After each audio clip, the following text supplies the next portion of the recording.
que hayan más posibilidades de mantenernos en esta línea, de ser responsables socialmente de todo aquello que acontece, porque no podemos hacernos a un lado y vivir solamente en nuestra educación y ver esto como algo paralelo, ¿no, señores? Corresponde a ustedes, estudiantes que están en proceso de formación, tomar una posición seria y basada en lo que se pueda conocer como base. Tenemos bases legales, tenemos todo un estudio a nivel de lo que es la sociedad, desde el punto de vista psicológico, cómo todo esto puede influir. Entonces, eso es un tema que va más allá de lo que quiere darse como una simple noticia o como que de alguna manera, sin ponernos de un lado o de otro, buscar adecuadamente las razones, las condiciones y todos los aspectos emergentes en este tema de la Constitución. Muy bien, ya Julio César, que me antecedió, comentó que era la primera actividad de este semestre que iniciamos, 2021-2, y para mí es un gusto, voy a estar acompañándolos en esta actividad académica. Agradezco por la participación de los invitados que van a llevar a cabo este debate, por la posición que puedan tener. Yo estoy segura que lo van a hacer desde su punto de vista con toda la seriedad que eso amerita, porque la idea es analizar, dar los puntos de vista y permitir que las personas hagan su propio análisis crítico de las cosas. Bienvenidos a este evento académico. Adelante.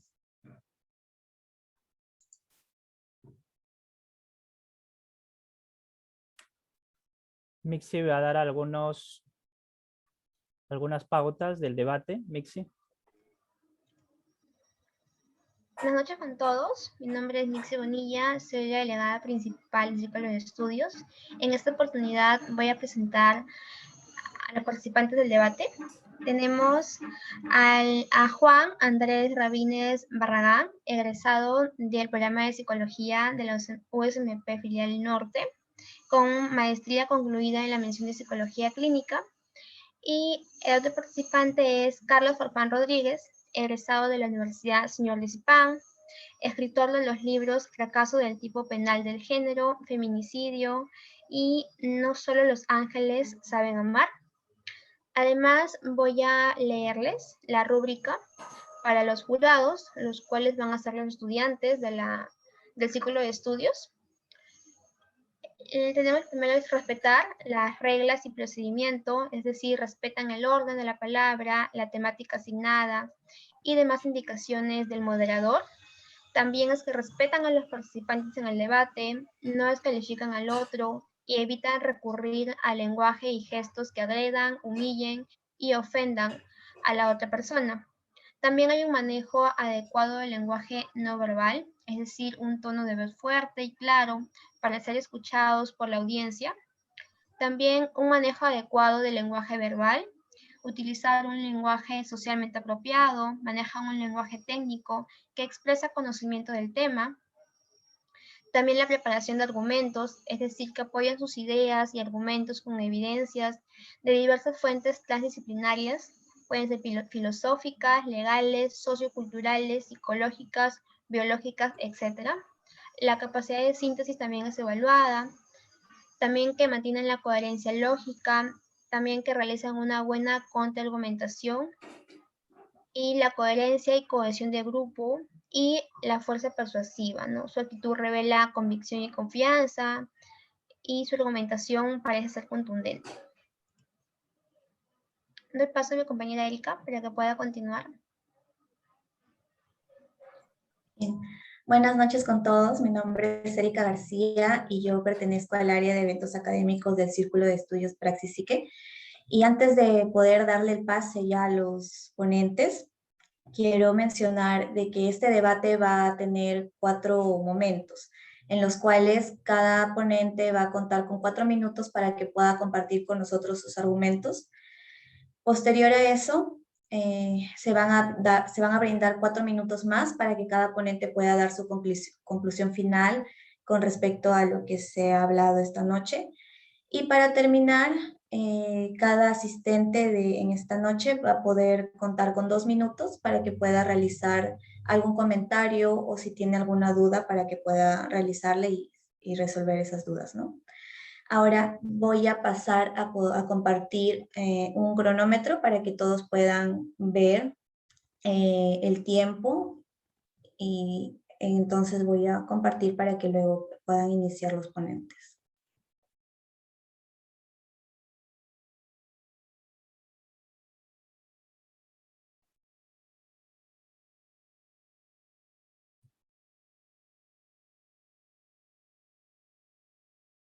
¿Se logra visualizar? Así es, Erika. Sí. Sí. Bien, entonces le doy Sí. pase a los ponentes para que puedan iniciar con el debate. Sí, vamos a iniciar con Carlos dando la conceptualización. Después el psicólogo Juan Andrés va a dar también sus 4 minutos de conceptualización. Iniciamos. Julio, disculpa. ¿Sí? Hola, disculpa. No sé si se me logra visualizar en la cámara. ¿O que no? No se logra, Carlos. Ya, ahora sí, perfecto. Bueno, no me veo acá, pero Ujú. perdón, todavía no me logro ver, pero bueno. Ya está muy bien. Ahora ya se le ve. Ujú. Ya estás, Carlos. Bueno, ¿qué tal? Buenas noches. Otra vez, gracias por la oportunidad. Ya es la tercera vez creo que estamos aquí conversando sobre temas académicos, sobre temas muy coyunturales. Es muy importante y sobre todo es muy aplaudo esa propuesta, no solamente la cultura de debate a mí me ha llamado la atención, sino en poder enriquecer a los amigos, no solamente amigos que dominan la ciencia jurídica, sino también jóvenes como nosotros que tenemos que formarnos no solamente en una ciencia, sino que ya que todos estamos en un mismo territorio, tenemos que tener en cuenta todos los problemas que nos atañen, ¿no? Gracias y bueno, vamos a empezar con este tema muy polémico. ¿Qué es lo que veo yo en el marco o en el contexto que se nos aproxima ahora? El tema este del cambio de constitución no se viene dando durante los últimos meses aquí en el Perú. Hay que recordar que esto tiene una carga ideológica muy fuerte, que sobre todo países que vienen desde afuera tratan de incorporar temas y sobre todo coyuntura que el Perú es parte cierto, pero que algunas personas no manejan de la misma cantidad de propuestas. Entonces, el cambio de constitución no solamente se enmarca para el Perú, hay muchos personajes que, como lo estamos viendo actualmente, tienen ese fin. Entonces, habrá que preguntarse qué es lo que se quiere cambiar o quiénes quieren cambiar la constitución. Lo desarrollo de dos perspectivas. La constitución política del Perú la quieren cambiar y desde el eje político dos personajes o dos posturas. El 50% de ese 100%, creo yo, la quieren cambiar las personas que están en contra o son antifujimoristas. ¿Por qué? Porque la Constitución del 93 se inicia en o la hace Fujimori, que sobre todo fue ilegítima, es cierto, y los otros 50% son los grupos de izquierda actualmente en el que quieren cambiar la Constitución. Ahí encontramos a Frente Amplio, encontramos a UPP, encontramos a Perú Libre, que está dando la batalla agrocultural para poder cambiar esa coyuntura. Entonces, habrá que preguntarse en realidad qué es lo que se quiere cambiar. Si se quiere cambiar realmente desde lo jurídico, parcialmente o completamente la Constitución. Entonces, en este debate, aproximándonos un poco ya al desarrollo, voy a tener que probar que no es fácil cambiar la Constitución. No es que un día sucede que se presenta un proyecto de ley o se presenta una asamblea constituyente y vamos a tener que ya a los 2 meses nueva Constitución. Eso no es así. Desde lo jurídico les puedo explicar que eso va a demorar años de años. No es fácil hacer un referéndum, no es fácil llevar una asamblea constituyente y por cierto, por otro lado, va a demandar demasiado dinero que el Perú actualmente necesita. ¿Para qué? Para temas de salud, para temas de educación. La gente se está muriendo por el COVID. Hay personas que están muriendo en la Sierra Alta debido al frío, pero nadie dice nada. Entonces, es inviable completamente el cambio de constitución ahora. Además, dentro de todas las preocupaciones que tenemos en el Perú, yo creo que el cambio de constitución será pues la 1001, cuando hay problemas actualmente más preocupantes. Entonces, desde un plano político, vamos a tener que desarrollar entonces quiénes están también, quiénes están o quiénes apoyan ese tipo de propuestas. Tenemos, por ejemplo, ahora Evo Morales. ¿Qué hace Evo Morales aquí en el Perú si nunca antes ha venido? Entonces yo creo que hay una carga ideológica fuertemente, de manera fuerte en el extranjero, que quiere hacer este tipo de cambios. Sucedió en Bolivia, sucedió en Chile, que va a tener otra nueva constitución, sucedió en Venezuela, y esperemos que en el Perú, afortunadamente, personas que no solamente los derechos puedan apoyar apoyar obviamente en contra de este tipo de propuestas, sino también como ustedes, como otras personas, que la Constitución es para todos. Entonces, no solamente se llama una iniciativa legislativa solamente por querer, hay que buscar el bien para todos en pro de la justicia, de la vida y de la libertad. Muy bien, tiempo. Vamos a darle pase al otro ponente.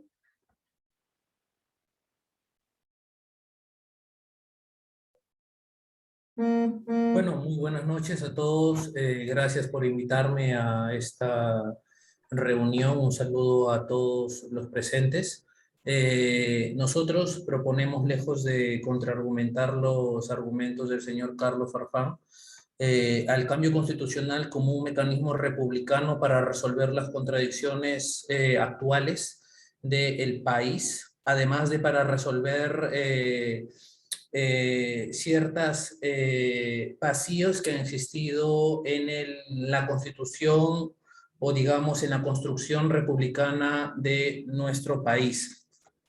La actual coyuntura electoral, la actual coyuntura política en nuestro país nos muestra un escenario que algunos intelectuales y algunos analistas políticos han calificado como el empate catastrófico, que es una categoría desarrollada por Álvaro García Linera, que refiere a una situación en la que una sociedad se encuentra con dos sectores sociales con capacidades aglutinantes semejantes, equivalentes, pero que plantean proyectos país antagónicos. Esta situación, como menciono, es un empate catastrófico que tiene por resolverse o que tiende a resolverse o bien para un lado o bien para el otro, por vía revolucionaria, como menciona García Linera, por vía de demostración de fuerzas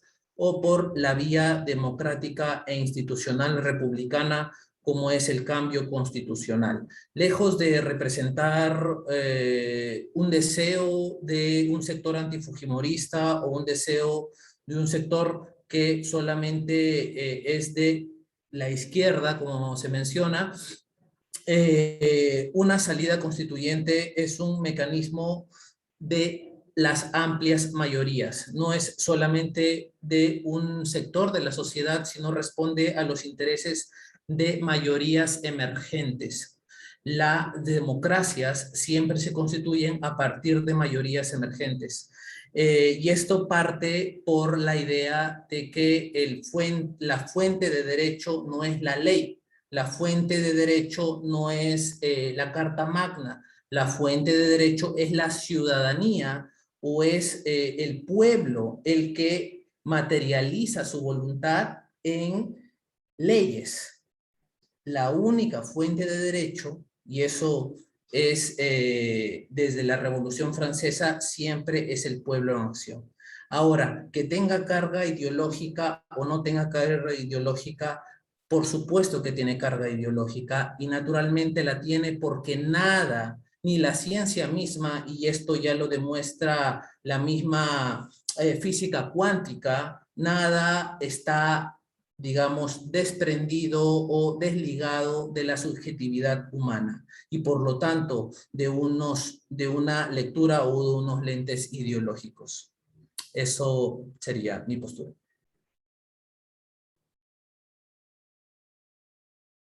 Muy bien, gracias. Ahora, abogado Carlos Farfán, su tiempo.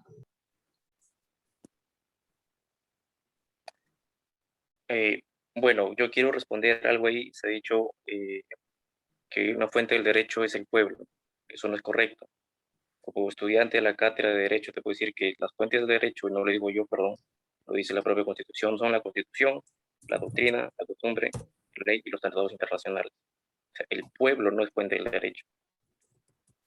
Ahora, pasando ya al desarrollo de lo que nos atañe sobre si es correcto o es viable el cambio de constitución o el desarrollo de la Asamblea Constituyente, yo podría decir que no hay documento jurídico más importante que en la Constitución.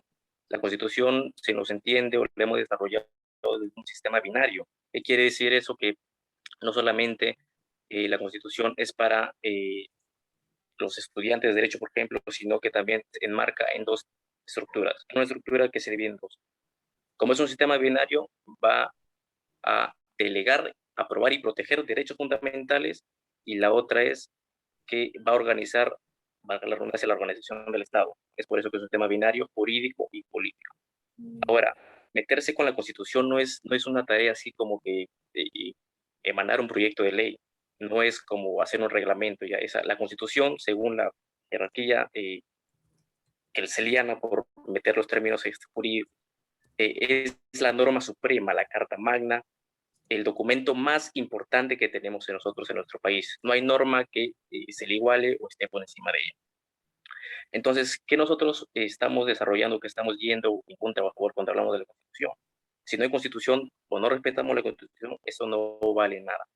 Entonces, yendo ya un poco al plano del desarrollo de la Asamblea Constituyente, si nosotros queremos introducir una Asamblea Constituyente, hay que ir al artículo 206 de la Reforma Constitucional. Entonces, el artículo 206 no prescribe, taxativamente hablando, de que se habla de una Asamblea Constituyente. La Asamblea Constituyente es un puro político, donde varios profesionales, no necesariamente abogados, hay que quedar eso bien claro, no necesariamente abogados, los elige el pueblo, y esas personas van a poder elaborar una constitución. Entonces, la propuesta es inviable porque, uno, va a demandar un procedimiento que va a demorar años. Otro, está yendo en contra de la Constitución porque en ningún artículo de Constitución habla de la Asamblea Constituyente. Y otro punto es que se va a tener que respetar unos protocolos, lo cual se están vulnerando. ¿Qué es lo que quiere decir esto? Que para introducir una Asamblea Constituyente, primero se tiene que hacer una reforma del artículo 206 de la reforma constitucional. Una vez que se haga una reforma de la reforma constitucional del artículo 206, después de eso, se va a poder, mediante 2 legislaturas, de un 87, 86 votos por ahí, ya se va a poder hablar de una constituyente. Pero todavía no queda claro, todavía no cantemos victoria o no canten victoria los que están a favor, porque después se va a tener que ir a un referéndum, el referéndum va a costar dinero y va a haber varios pasos, y eso no va a demorar ni 2 meses, ni 3 meses, ni 1 año, ni 2 años, eso demora bastante. Demanda dinero, demanda gasto, demanda tiempo. Entonces, yo estoy en contra de algunos puntos del cambio de la Constitución. No quiero decir que estoy en contra de la propuesta completa. Algunos puntos sí, eso sí quiero dejar bien en claro. Pero hay que ir siempre respetando los protocolos, hay que ir siempre siguiéndolos al debido procedimiento que se podría dar en este caso. Bueno, más adelante vamos a poder seguir desarrollando el tema de la reforma y de la Asamblea. Muy bien. Psicólogo Juan Andrés, su tiempo. Sí, correcto. Bueno, gracias. El filósofo latinoamericano Enrique Dussel, en su libro 20 tesis de política, señala 2 elementos en la constitución de todo Estado: la potentia y la potestas. La potentia es la fuente de las estructuras estatales, y esto viene a ser la población y el pueblo, por lo tanto. Y la potestas son las estructuras estatales que sirven a los intereses de esta potentia. Únicamente la potentia o sociedad podría existir ordenadamente a través del Estado o la potestas. Por lo tanto, todo lo que compete a la potestas es resultado o es materialización de la voluntad de la potentia. En pocas palabras, la fuente del derecho, lejos de hablarse de la ley, de la costumbre, la fuente del derecho y de la ley viene a ser el pueblo, o en todo caso la ciudadanía. es la ciudadanía la que crea la ley y la que crea las estructuras estatales. Porque siguiendo a Paul Lansats, un economista y sociólogo griego, el Estado no es más que la materialización de una determinada relación de clases y por lo tanto una determinada forma de sociedad que es producto de una dinámica social característica. Además, no solamente estamos hablando de filósofos contemporáneos, Rousseau y Hobbes hablan de que el Estado no es más que la materialización de la voluntad popular. En cuanto a si la Asamblea Constituyente está o no contemplada en la Constitución, tenemos que ver que todo cambio, como siguiendo la lógica argumentativa, todo cambio a nivel estatal es producto de una movilización popular. Si es que la Asamblea Constituyente, como se dice, no está contemplada en el artículo 206 de la Constitución, no podemos, se estaría, cayendo en un vicio argumentativo o en un vicio de reflexión política. Se está pensando que el cambio constitucional es meramente un cambio legal y un cambio jurídico, pero no se ve que un cambio constitucional es esencialmente un cambio extralegal. Pensarlo de otra manera y verlo como un cambio legal o jurídico es caer en un dogmatismo. Y no estaríamos viendo sino desde una perspectiva que enajena las estructuras estatales y las cosifica y no las comprende dentro del proceso histórico de una sociedad. La Asamblea Constituyente o la creación o las condiciones para el cambio constitucional, por supuesto, no es un proceso sencillo. Es un proceso que demanda tres fases principalmente.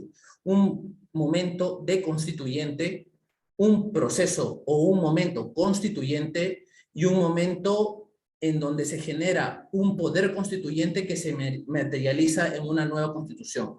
Nosotros, según nuestra perspectiva, nos encontramos en un momento de constituyente, que hay una voluntad creciente para cambiar la constitución actual del Perú. Y esto como solución a la crisis política que se viene arrastrando en los últimos años en nuestro país para solucionar tres aspectos: el aspecto político de nuestro país, el aspecto social y el aspecto económico. Eso sería mi participación.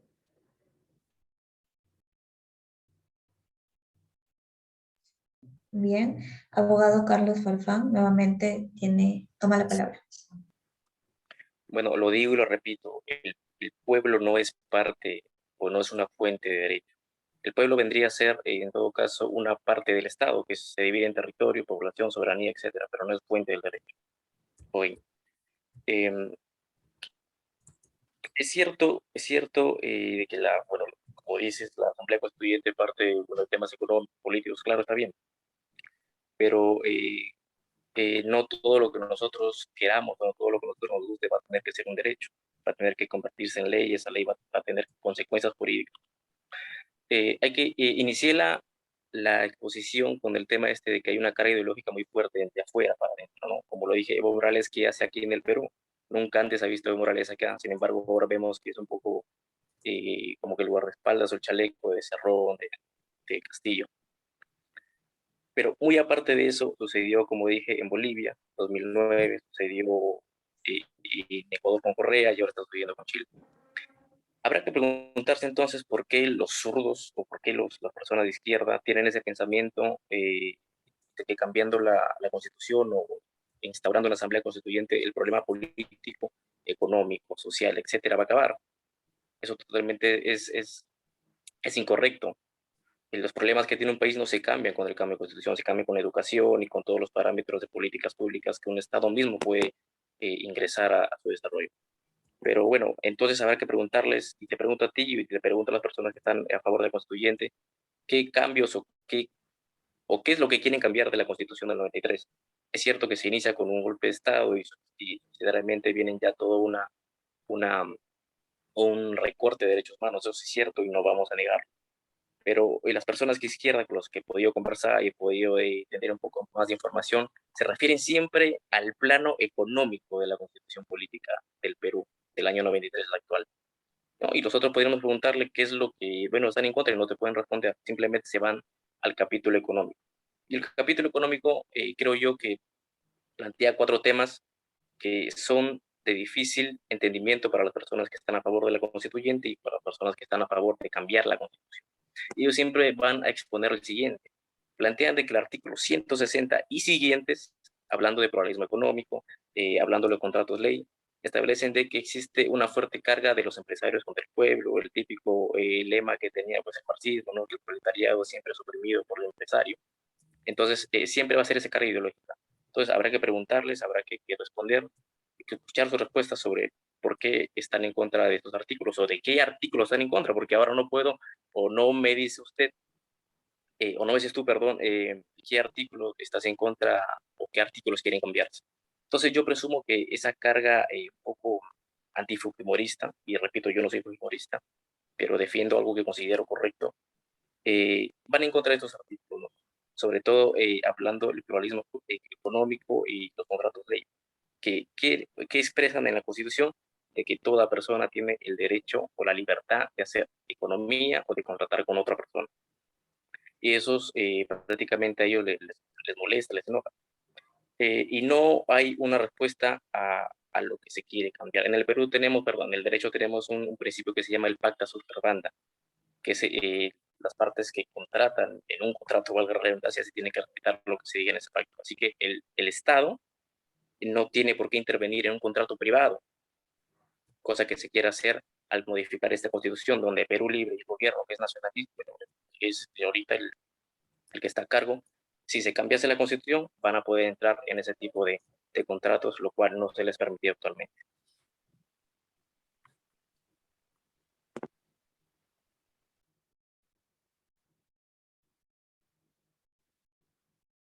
Muy bien. Psicólogo Juan Andrés, su tiempo. Bueno, en cuanto al argumento de que eso es algo que no nos comprendemos, ¿cuál es el Estado? ¿Cuál es el origen del Estado? El Estado es la materialización, como dije, de una determinada relación de clases. Y eso nos lo dice la historia misma. La Revolución Francesa, 1789, el rey Luis XVI convoca a los Estados Generales, y los Estados Generales se desprende una fracción que es el tercer Estado y convoca a una asamblea constituyente, donde se plantea una nueva constitución y se constituye una monarquía constitucional en Francia, para después luego derivar a una república a través de una nueva convención constituyente. Siempre las asambleas constituyentes son el punto nuclear para la prefiguración de una determinada forma estatal. Y las asambleas constituyentes, no son más que un proceso de materialización de una movilización social. Por lo tanto, se dice que la ley y el Estado como forma social es la materialización de esta movilización. Es decir, el Estado viene a ser es una cosificación de un proceso histórico de movimiento social de una sociedad, de un pueblo determinado. En cuanto a el cambio de la actual constitución, qué es lo que se quiere hacer y que se vea como panacea o no para la solución de todos los problemas de nuestro país. No se ve como la panacea y no decimos que sea o no se plantea, o yo no planteo particularmente porque yo no hablo ahora como representante de algo, sino como individuo. ¿Qué es lo que se plantea como un cambio constitucional? Un mecanismo republicano para el debate social sobre la dirección que tiene que tomar nuestro país. Y en ese debate se tiene que reflexionar. No es algo que se prefigure, no es algo prefigurado, es simplemente abrir un diálogo nacional frente a la crisis institucional que vive nuestro país. No solamente una crisis económica que se ve reflejada en el 80% de informalidad, que se ve reflejada en más del 30% de desempleo, que se ve reflejada en pues la baja o mínima estructura industrial de nuestra economía, sino que también se ve reflejada en los últimos 5 presidentes que hemos tenido en los últimos años y en los gobiernos y en las peleas que se han dado entre el Ejecutivo y el Legislativo. Es un problema que se desprende del actual modelo estatal.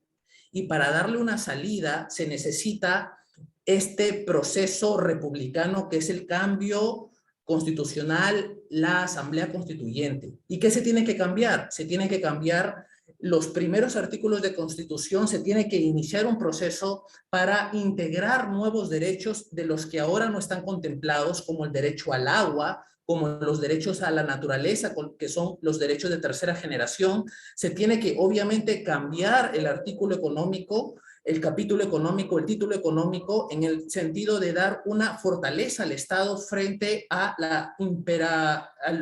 al mercado imperante.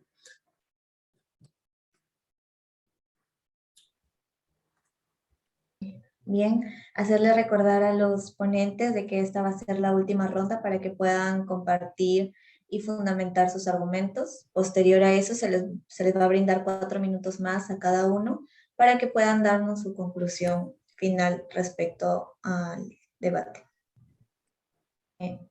Abogado Carlos, su tiempo. Bueno, escuché que dijiste que se debería cambiar los primeros artículos de la Constitución. Los primeros artículos de la Constitución son artículos que vienen desde las primeras constituciones. O sea, ¿cómo vamos a cambiar los Me artículos que... refería a emplearlos.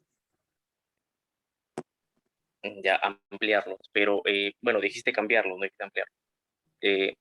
O sea, los artículos que van en primer orden en la Constitución son los artículos que expresan los derechos fundamentales de la persona humana, en este caso de los peruanos. Esos artículos no tienen nada que ver, no se incorporaron en la Constitución del 93. Esos artículos, derecho a la vida, a tener una vida digna, a todos los derechos que nosotros conocemos, vienen instaurados desde la primera Constitución, donde el Perú es la República, por si acaso. O sea, cambiar o modificar, como dices tú, ampliarlos, no tiene nada que ver para un cambio económico ni un cambio político. Esos están inherentes al propio ser humano. Y sobre todo porque el Perú es parte de un tratado, de los tratados internacionales. Bueno, yendo ya un poco al tema del asunto, porque creo que nos estamos yendo muy por las ramas, yo creo que la Constitución del 93 ha sido una constitución exitosa en lo democrático, porque hay que recordar que después del lamentable golpe de Estado hemos tenido 5 periodos democráticos, lo cual no ha tenido ningún embate violento o alguna amenaza dictatorial. Entonces, desde la Constitución del 93, esto ha venido, han pasado gobiernos de Ollanta, de PPK, etcétera, y no hemos tenido una amenaza similar. Entonces, democráticamente creo que ha sido una constitución exitosa, fuera de lo económico, fuera de lo político, perdón, de lo económico. Entonces,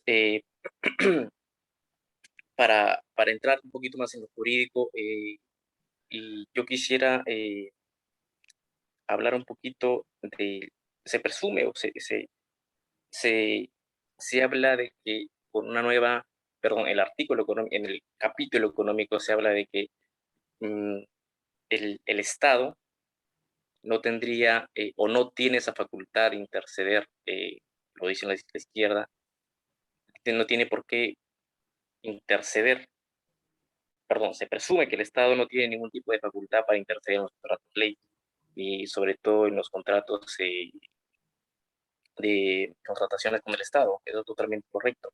El Estado sí vigila, no es de meterse pues de lleno al contrato. O sea, el contrato público y el contrato privado, obviamente que el público, que mediante las contrataciones del Estado, el mismo Estado va a tener que estar vigilando y sobre todo salvaguardar los derechos de la población. Ahora, tú decías que el pueblo era el Estado y una cosita así. El pueblo no es el Estado es un grupo político que domina el mismo Estado en cual el pueblo es parte de este Estado. Entonces no hay que confundir.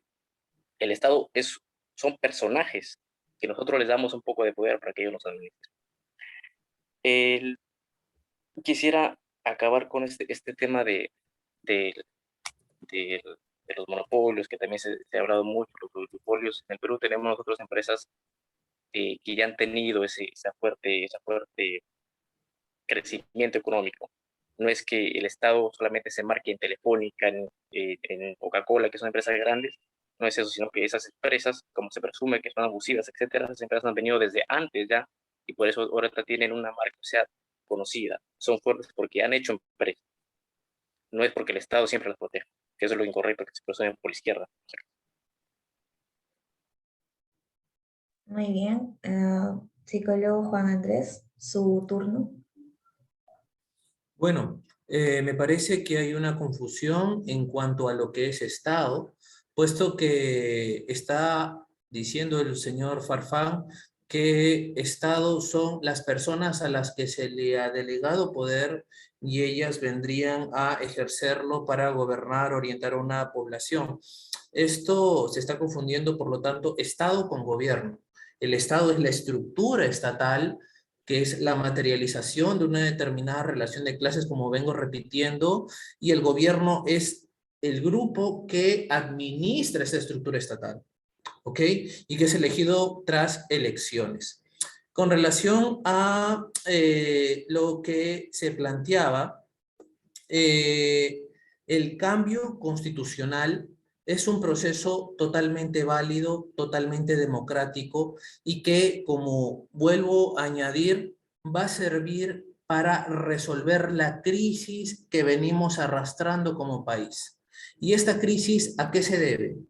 Se dice el señor Farfán que la Constitución del 93 ha traído prosperidad democrática y económica para nuestro país, pero se está olvidando, me parece, todos los conflictos sociales que se han tenido hasta el momento, no solamente desde el aspecto económico. Hablemos del Baguazo del 2009, hablemos de los distintos conflictos medioambientales que han cobrado la vida de cientos de cientos de dirigentes y de personas ligadas a los movimientos sociales. Esto porque nuestra actual Constitución no reconoce la titularidad de los recursos naturales que corresponden a las comunidades indígenas y campesinas a nivel nacional.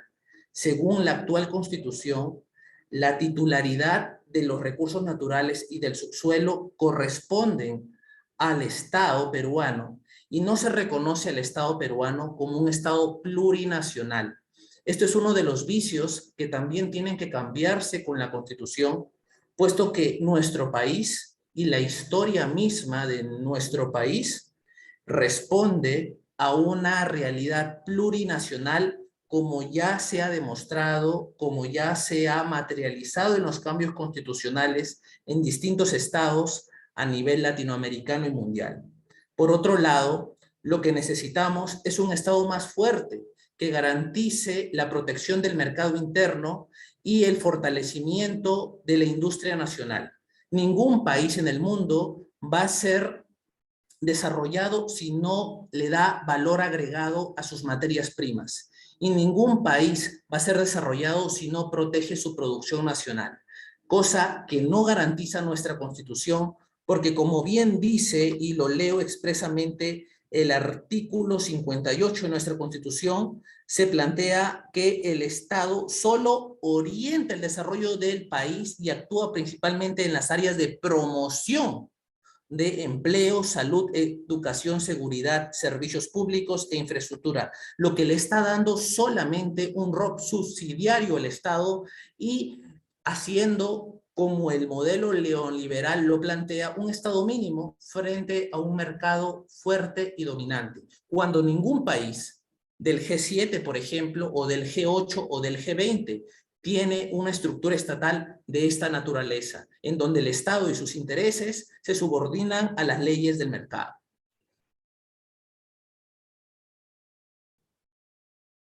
Muy bien, ya pudimos escuchar la postura y los argumentos de cada uno de los ponentes.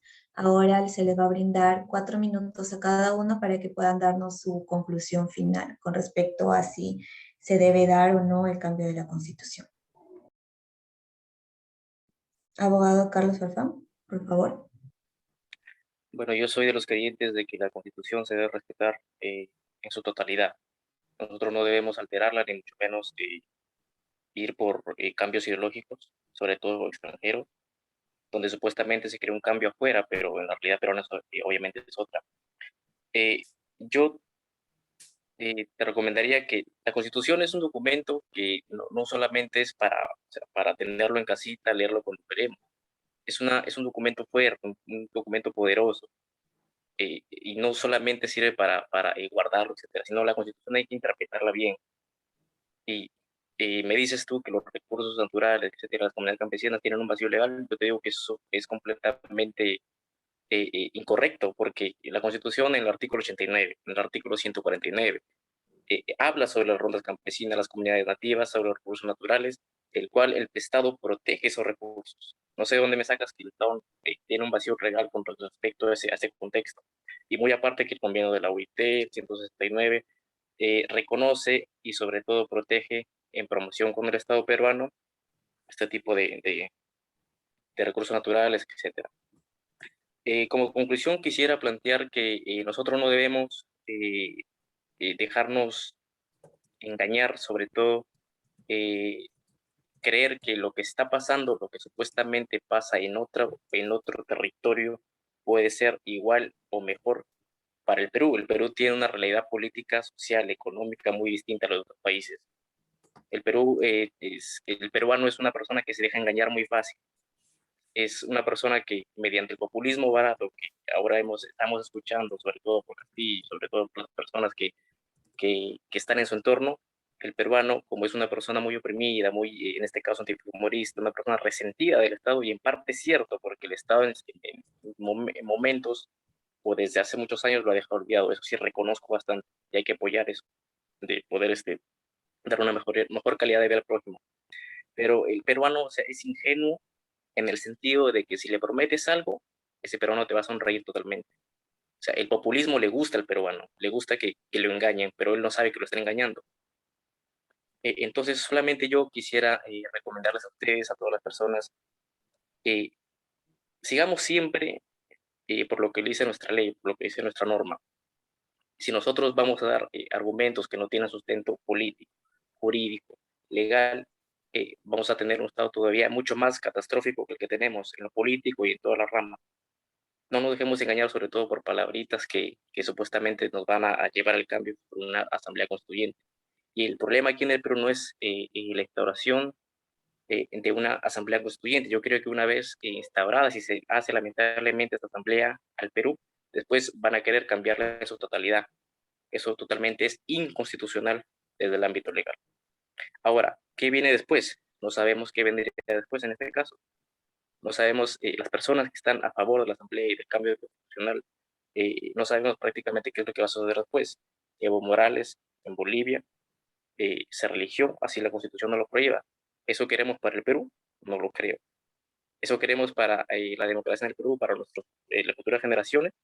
Obviamente yo creo que irse o saltarse por encima de la ley está totalmente en contra, es ilegítimo y sobre todo va a dar que hablar en el sistema internacional más lo peor que estamos aquí, vamos a hacer mucho más en las medidas. Si no formamos nuevos foros de derecha, si no formamos correctamente en lo constitucional, en lo legal a los peruanos. Hay que tener muy fuerte allí ese carácter, sobre todo en defensa de la Constitución, de la vida, de la familia y sobre todo de la libertad.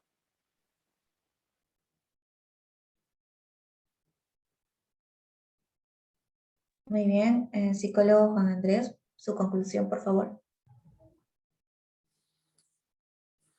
Bueno, en cuanto a la postura que nosotros sostenemos es una postura que va o que apuesta por el diálogo más amplio, por la salida republicana. Y hablar de salidas republicanas habla o va por salidas democráticas con la más amplia participación de la ciudadanía. Únicamente una salida democrática en una situación crítica tal y como la vivimos en nuestro país y que no podemos negar que es una situación crítica y que se ha visto, digamos, exacerbada en la última pandemia y explicitada en la segunda vuelta electoral, no se puede salir democráticamente sin una salida institucional. Y esta es los procesos de cambio constitucional. Nuestro país no ha sido una república a lo largo de la historia fuertemente cohesionada, constituida. Ha sido una república muy endeble. Incluso, como mencionaba Flores Galindo, ha sido una república sin ciudadanos, puesto que una república criolla y centralista estuvo casi toda la historia republicana a espaldas de las grandes mayorías indígenas quechohablantes. Por lo tanto, se plantea la salida constitucional no como una imposición, no como un mecanismo para engañar a la población, sino como un debate amplio y abierto, que es lo que debe hacer toda sociedad democrática.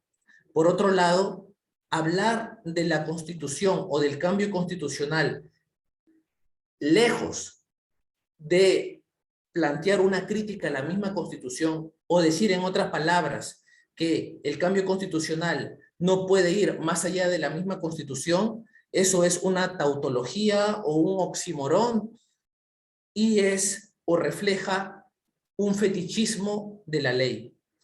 La ley no se debe fetichizar. La ley se tiene que entender en su desenvolvimiento histórico como una materialización de una determinada situación histórica. El cambio constitucional tendrá su debate, tendrán sus posturas. Nuestras posturas son la de constituir un Estado fuerte y soberano que pueda direccionar a una economía para el desarrollo de las grandes mayorías. Y lejos de decir que todo debate nacional es o tiene que ser neutral, es caer en una mentira. Nada es neutral, nada es no ideológico. Como dice Szablok-Zizek, uno de los grandes filósofos contemporáneos, todo se lee con ojos o con, perdón, lentes ideológicos. Ningún discurso es no ideológico. Ninguna ciencia tampoco carece o es, digamos, limpia o libre de carga ideológica. Lo correcto más bien es tomar posición y es reconocer esa subjetividad ideológica para enfrentar o proponer lo que se plantea.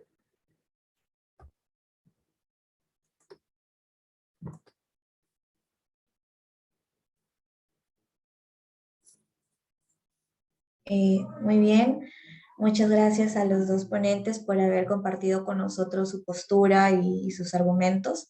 Considero que ha sido muy enriquecedor para todos poder escucharlos. Ahora, como lo mencioné, vamos a dar un tiempo para los que deseen expresar un comentario o tengan alguna pregunta. Por la hora, los que quieran opinar, vamos a seleccionar a 3 y recordarles a los que participen que puedan guardar el respeto debido a los participantes y a las posturas que ellos presentan. Pueden participar tal vez escribiendo en el chat o levantando la mano. Marilu Díaz Castro, puedes encender tu micrófono. Hola, chat. Hola, buenas noches. Chat, ¿cuál es? Tu micrófono. Hola, buenas noches con todos, ¿sí? Hola, Buenas noches. Sí, Hola, se le hola, escucha. sí. ¿Qué tal? ¿Qué tal? En primer lugar, agradecer por esta muy buena oportunidad del debate que se ha brindado sobre una temática que está ahorita en el panel peruano. Bueno, la pregunta, bueno, y la respuesta ya la hemos tenido de ambos panelistas. Yo quisiera que el señor Andrés, en 4 frases o en 4 líneas, que obviamente todos como ciudadanos, algunos conocemos los artículos constitucionales en las cuales, bueno, la de 1993 está bien fundamentada y como él ha dicho, no habría oportunidad no debería darse ninguna oportunidad para cambiar ninguno de estos artículos porque todos estos nos están generando la estabilidad del país, ¿no? Por favor, si él pudiera decir 4 aspectos fundamentales, dado que todas las personas que estamos aquí conocemos algo, y bueno, él más como abogado, y que lo está haciendo y lo está encauzando de la manera coherente y pertinente dentro de la legislación peruana, porque muchos opositores, como hemos visto, te manejan el tema de las ecologías, del rondero, que son ciudadanos como nosotros y que también están protegidos por la Constitución. Pero desgraciadamente se está utilizando muchísimas figuras, más que todo eufemismos, retóricas, para confundir al pueblo. Por eso yo pediría en esta noche al señor Andrés que por favor en 4 categorías o 4 proposiciones, él deje bien sentado en claro cuáles son las razones taxativas, explícitas, por qué no se debe aceptar la, eh, la intencionalidad de este nuevo gobierno, como es la Asamblea Constituyente, ¿no? Porque yo creo que es un interés de todos los peruanos y entiendo que muchos incautos, y porque quizás muchos no han leído la Constitución, creen Bueno, que... está calificando ahí. Bueno, disculpen, retiro mis palabras. O sea, que probablemente me asumo, que probablemente como ciudadana no puedo yo haber leído yo. Entonces, le pido por favor, señor Andrés, que usted resuma en estas 4 categorías, que todo ciudadano debe ponerla más allá de un interés de una persona o de un grupo de personas, ¿ya? Entonces, eso sería mi conclusión y a la vez mi planteamiento y pregunta. Gracias.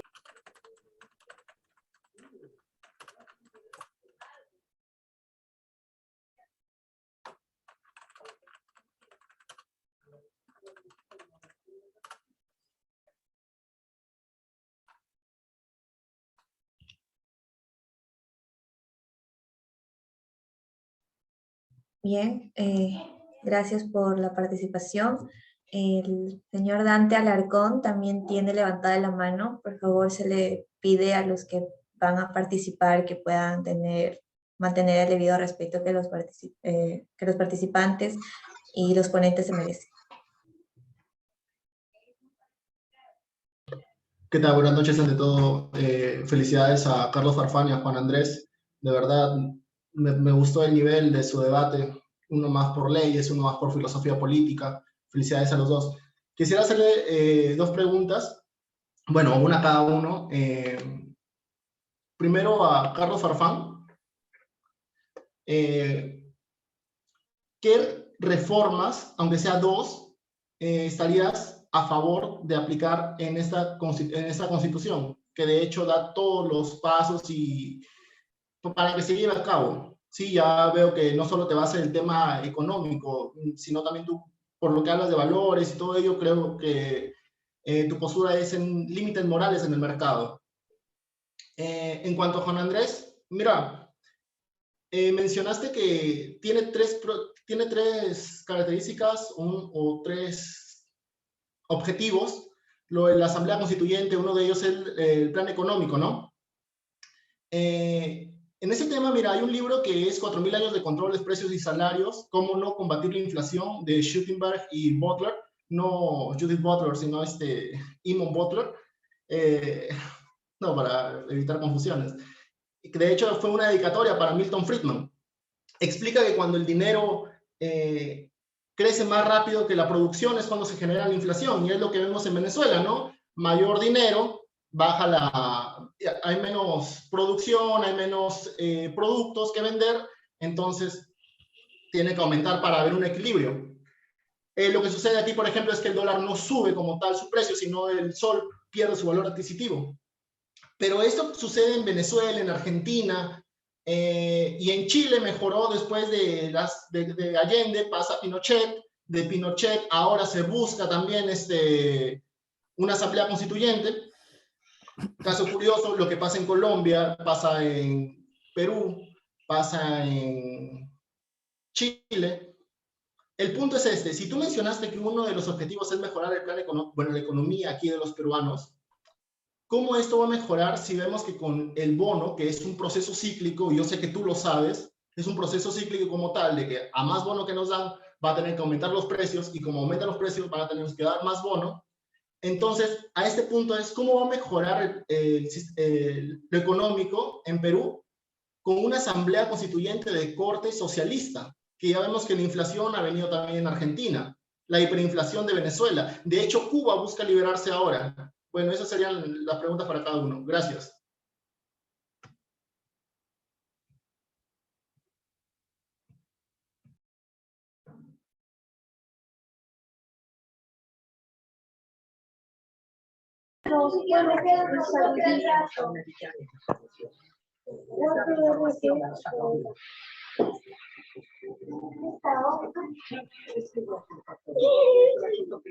Quiere participar el señor Luis Sosa, me parece. Sí. ¿Se puede? ¿Me dan el pase? Sí, la última participación, sí, está bien. Ya, muy amable. Muy amable. Felicito la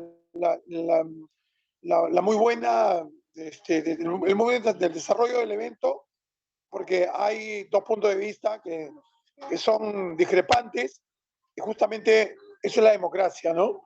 Y eso es lo que nosotros debemos enarbolar siempre, ¿no? El respeto, el libre juego de las ideas, y el respeto y la tolerancia al punto de vista que no es como el nuestro, ¿no? Algo que en el Perú no hemos aprendido. Y creo que se ha visto muy claro en las elecciones, en la segunda vuelta, en las segundas elecciones generales presidenciales, ¿no? Las constituciones siempre deben ser o deben reflejar el fruto de un consenso, de un amplio consenso de los sectores ciudadanos organizados, ¿no? Y en ese sentido, yo creo que la legitimidad democrática de la Carta de 1993 no tiene un sustento democrático, ¿no? Si la comparamos con la Carta del 79, por ejemplo, la Carta del 79 es una carta que surge en un periodo en que se está cerrando una dictadura militar, ¿no? Y los civiles están retomando una transferencia del poder a la civilidad, en la cual los civiles están estructurando un debate nacional, una asamblea constituyente, ¿no? Y en donde los sectores sociales tienen una presencia significativa, ¿no? Que se traduce ahora también un poco en el resultado electoral de segunda vuelta, ¿no? Pero, yendo al más concreto, esta carta del 79 es una carta para salir de una dictadura. Es una carta que tiene una connotación una legitimidad profundamente democrática. Yo pregunto, ¿es el caso de la Carta de 1993?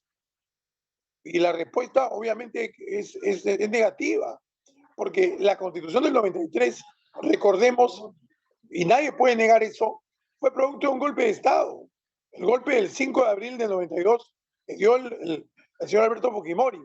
Y luego en el entrampamiento, o como parte del Plan Verde, con su plan de quedarse en el poder, porque vemos que se reeligió y se intentó reelegir una y otra vez, esta carta estableció pues una normatividad que, por ejemplo, nada más un tema concreto, canceló la bicameralidad, cuando el Perú históricamente, desde que surge a la vida independiente hace 200 años, tuvo un Senado, y canceló el Senado justamente para cancelar el liderazgo nacional, porque el liderazgo de la Cámara, el Consejo de Ancianos o la Cámara Senior, ¿no? Y nunca más hubo un Senado. Y redujo el número de representantes políticos. Y obviamente, en el caso concreto del derecho a la vida, yo, para terminar, ¿no? Termino con esto, ¿no? El derecho, yo pregunto, el derecho a la vida, el derecho a la salud, ¿está garantizado en el Perú? Estamos en ciernes de una tercera ola de la pandemia del COVID. Yo pregunto, ¿tenemos la suficiente cantidad de camas UCI en los hospitales del Estado? ¿El pacto social no debe significar acaso que el Leviatán se construye renunciando a una parte de nuestra libertad en beneficio de un interés superior, que es el interés general, el interés colectivo?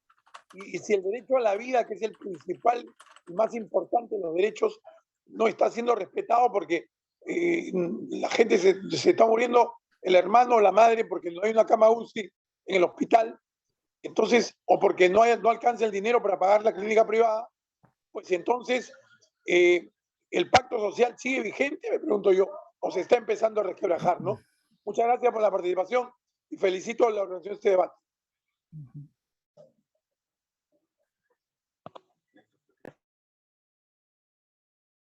Bien, agradecemos a cada uno de los participantes por haber expresado su opinión, sus comentarios.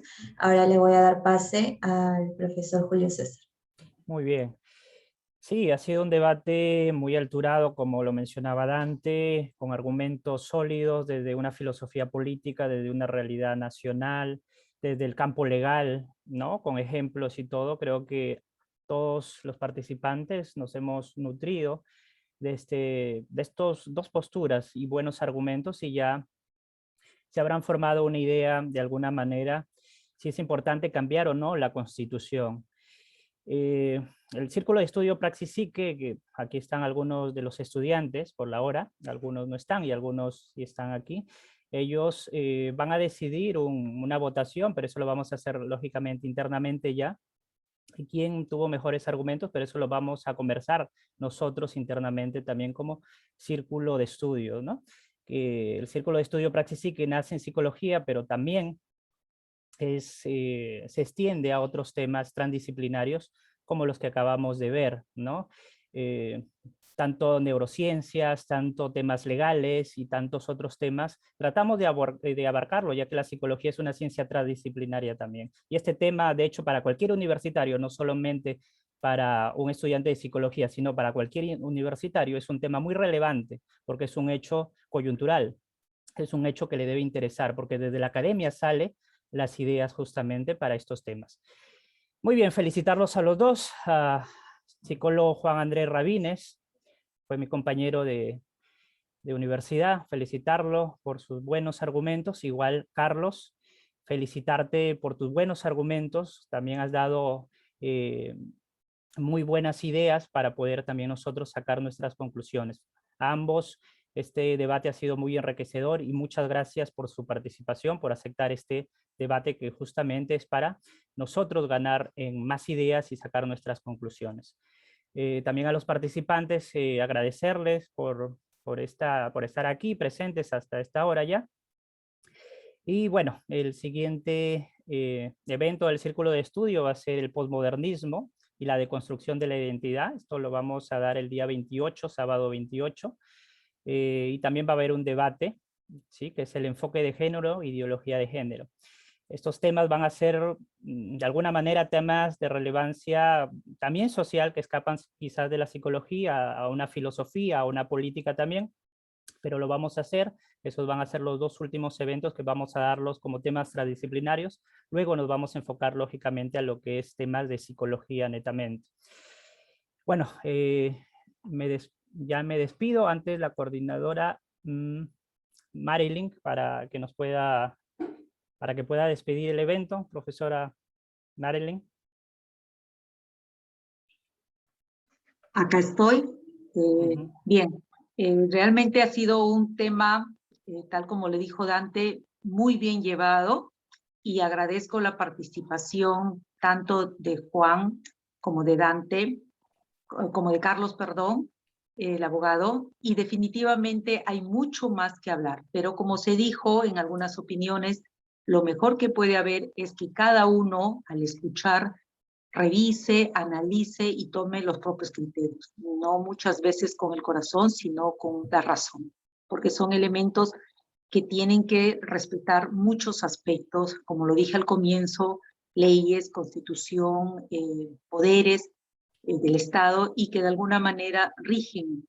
A veces siempre se dice, lo justo a veces no es lo correcto, es lo que está establecido, y nosotros debemos aprender a respetar las normas y las leyes. Eso ayuda a una mejor convivencia, ¿no? Aplaudo esta iniciativa, me quedo contenta con todo lo que se ha podido vertir y todo lo que se ha llevado a cabo. Son temas, como bien su nombre lo dice, son debates, y en los debates siempre van a haber diferentes posiciones, y eso es lo que enriquece el pensamiento crítico de los seres humanos. Mis felicitaciones, Julio, jóvenes del Círculo de Estudio, y a seguir adelante con estos temas que siempre nos enriquecen. Buenas noches y muchas gracias. Hasta luego.